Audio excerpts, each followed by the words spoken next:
Hello guys, welcome back to your online classes. Let's start, okay? So, guys, I want you to think and make a list of the top 6 inventions of humankind.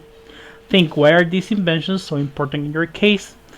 In my case, I'm just going to give you one example, and it's the shoes, not the tennis, but shoes in general. And I think it's a super important invention because have you tried barefoot on the street? It's very difficult, you know.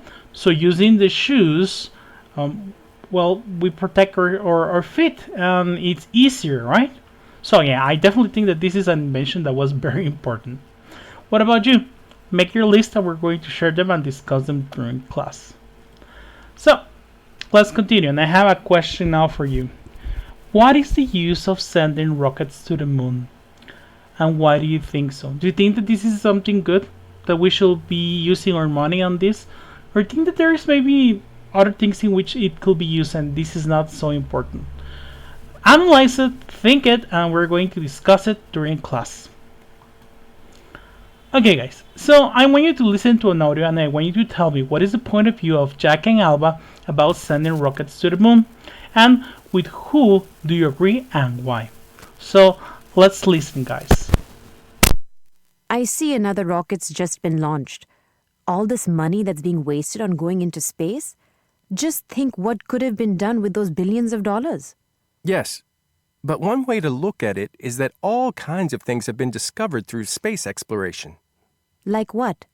Well, satellite technology, more accurate weather forecasting, they've both come from space programs. And you can't say that we don't need those things. Absolutely not. But I look at it this way. There are other things we could spend the money on. Don't you think it would have been better spent on things like schools? Not necessarily. But anyway, things like the space program encourage kids to go into science and engineering. It makes it exciting. I mean, life would be very limited if we never looked beyond our immediate environment. Well, let me put it another way. Maybe we should explore space, but not till we've made our own world a better place. Maybe. Maybe not. Okay, so I think that they have very different opinions, right? And I want you to just listen to it again if you want, and we're going to discuss this during class, okay? Now let's continue. I want you to look at this, okay? Today's conversation strategy is making a point.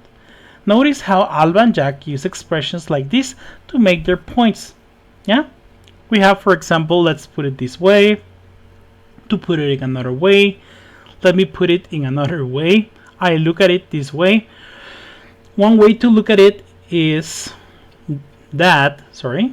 just think and just think about it. So when we want to introduce our idea, like what we're going to share, like our point of view, we can introduce it using these expressions.